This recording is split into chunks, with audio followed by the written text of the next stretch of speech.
This channel does not promote any violent, harmful, or illegal activities. All content provided by this channel is meant for an educational purpose only.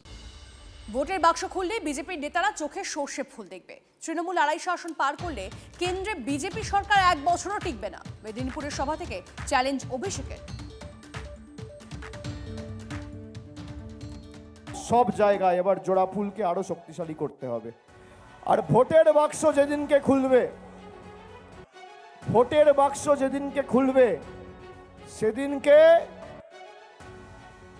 এখনকার যারা পদ্মফুলের নেতা, CPM এর হারমাত ছিল যারা, তারা যেন চোখে সর্ষে ফুল দেখে। এসআইআর করে বাংলা থেকে 1 কোটি মানুষকে তার অধিকার কেড়ে নিয়ে শিক্ষা দিতে চেয়েছে।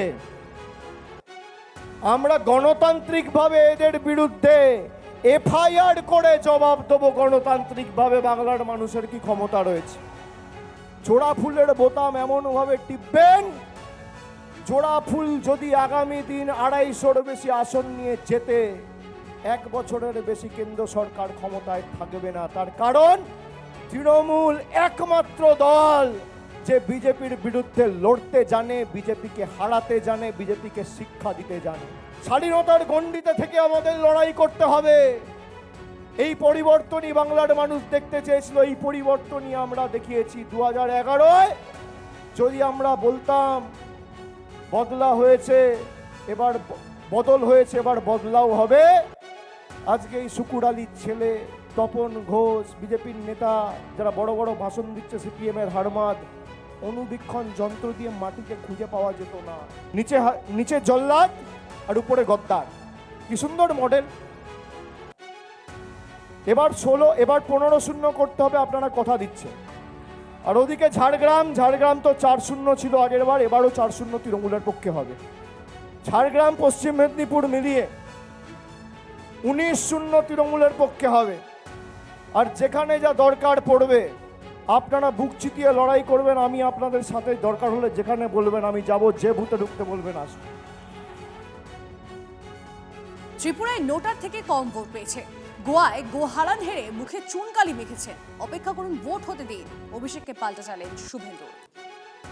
তৃণমূল, আমি ভাইপোর কথা উত্তর দেবো না। তৃণমূল হচ্ছে পচা পুকুর, এঁদো পুকুর, কচুরিপানা ভর্তি। আর ভারতীয় জনতা পার্টি হচ্ছে সমুদ্র। 13 কোটি মেম্বার বিজেপির, 20টা রাজ্যের সরকার। লড়তে গেছিলেন কোথায়? ত্রিপুরাতে, নোটার থেকে কম ভোট পেয়েছিলেন।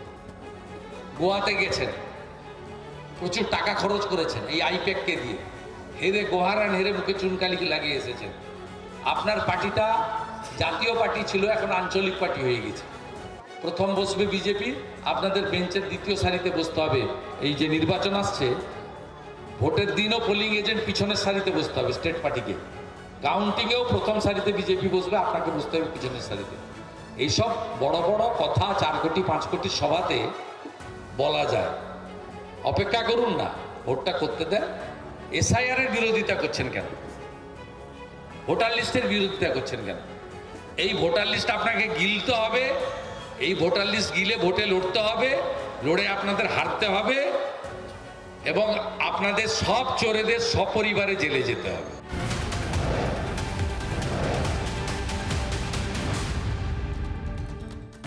শ্লীলতাহানিতে অভিযুক্ত কলকাতা পুলিশের এক অফিসার আতঙ্কে ভুগছেন। সোনারপুরের বাসিন্দা নির্যাতিতা তরুণী, এমনটাই খবর পাওয়া যাচ্ছে। ডিটেলসে জানবো আমাদের প্রতিনিধি সত্যজিতের থেকে, ঠিক কি অভিযোগ সত্যজিৎ? সোনারপুরের একজন বাসিন্দা, তিনি একটি আয়া সেন্টারের মাধ্যমে কসবা থানা এলাকার কলকাতা পুলিশের অফিসারের বাড়িতে তিনি রান্নার কাজ করছিলেন এবং তিনি ইমেল মারফত যেটা অভিযোগ দায়ের করেছেন যে বাড়িতে যখন কেউ ছিল না সেই সময় ওই পুলিশ কর্মী পিছন থেকে তাকে জড়িয়ে ধরে শ্লীলতাহানি করার চেষ্টা করে এবং নানা রকম কুপ্রস্তাব তাকে দেয়। এই ঘটনায় ইতিমধ্যেই কসবা থানায় ইমেল মারফত অভিযোগ দায়ের করেছে। ঘটনার পরেই তদন্ত শুরু করেছে কসবা থানার পুলিশ আধিকারিকরা। ঘটনার পর যথেষ্ট আতঙ্কে রয়েছেন বলেই কিন্তু ওই অভিযোগ করেছেন নির্যাতিতা, কারণ পুলিশ কর্মী হওয়ার সুবাদে তাকে নানা রকম ভাবে হুমকি দেওয়া হচ্ছে বলেও কিন্তু তিনি জানিয়েছেন। বেশ, নজর রাখুন। ধন্যবাদ।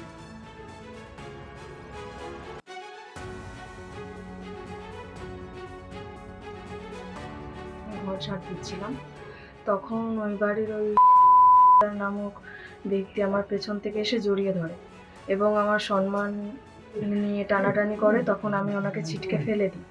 দেওয়ার পরে উনি আমাকে হুমকি দেন যে আমাকে উনি দেখে নেবে।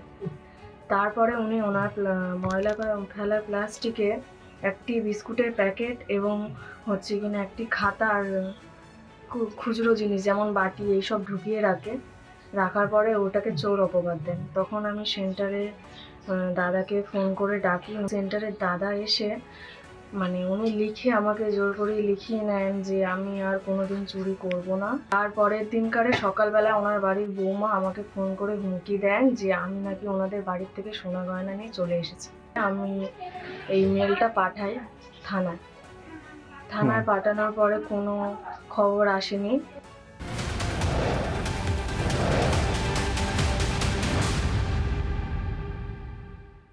চার আধিকারিক সহ 5 জনের বিরুদ্ধে এফআইআর প্রত্যাহার করা হোক। রাজ্যের মুখ্য নির্বাচনী আধিকারিকের দপ্তরে চিঠি দিয়ে জানালেন স্বরাষ্ট্র দপ্তরের স্পেশাল কমিশনার। সূত্রে খবর, ওই চিঠি পাঠানো হয়েছে জাতীয় নির্বাচন কমিশনে। সেখানেই চূড়ান্ত সিদ্ধান্ত নেওয়া হবে বলে খবর সূত্রে। অবৈধভাবে ভোটার তালিকায় নাম তোলার অভিযোগে ময়না ও বারুইপুর পূর্বের ইআরওর বিরুদ্ধে 2 জেলাশাসককে এফআইআর করার নির্দেশ দেয় নির্বাচন কমিশন। 2 সপ্তাহের বেশি হয়ে গেলেও কমিশনের ওই নির্দেশিকা কার্যকর করা হয়নি। ইতিমধ্যেই জেলা শাসকদের 2 বার রিমাইন্ডার দেওয়া হয়েছে। এরপরে অ্যাডভোকেট জেনারেলের পরামর্শ নেয় রাজ্য। সূত্রের খবর, চিঠিতে এজির পরামর্শের বিষয়টিও উল্লেখ করা হয়েছে। ওই 4 আধিকারিকের অপরাধ এফআইআর করার জন্য যথেষ্ট নয়। কম গুরুত্বপূর্ণ অপরাধে এত বড় শাস্তি দেওয়া ঠিক নয় বলা হয়েছে চিঠিতে। শুনানির নথি হিসেবে মাধ্যমিকের অ্যাডমিট কার্ড দেওয়া নিয়ে নয়া নির্দেশ নির্বাচন কমিশনের। মাধ্যমিকের অ্যাডমিট কার্ড যারা নথি হিসেবে জমা দিয়েছেন এমন ব্যক্তিকে ফের শুনানিতে ডাকা হবে। অ্যাডমিট কার্ড গ্রহণ করলে শাস্তি হবে নির্দেশিকা কমিশনের পক্ষ থেকে।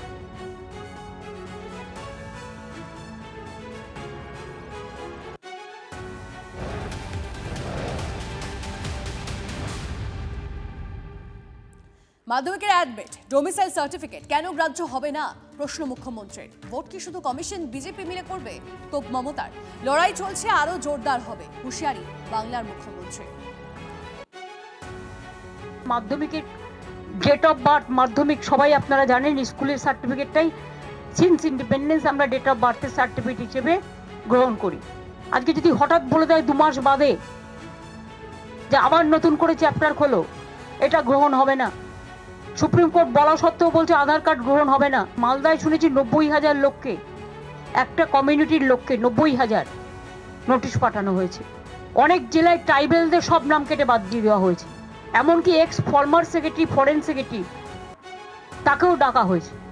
এমনকি ডোমিসাইল সার্টিফিকেট যেটা আমাদের রেজিস্টার্ড আছে সব জায়গায় অ্যাকসেপ্টেড হচ্ছে, বাংলায় বলছে হবে না। তারা ভোট কি করবে? ইলেকশন কমিশনার, হোম মিনিস্টার 2 জন মিলে আর বিজেপি পার্টি মিলে? তাহলে তো 1% ভোটারও থাকবে না। যাই হোক, এটা কোর্টে কেস চলছে, কোর্ট ডিসাইড করবে। তারপরে আমাদের যেমন আমি আপনাদের পরিষ্কার বলি, আমার decision, I am dedicated of the people, by the people, for the people, and we are dedicated for the people. মানুষের সাথে ছিলাম, আছি, থাকবো। এই লড়াই চলছে এবং চলবে, আগামী দিন আরো জোরদার হবে।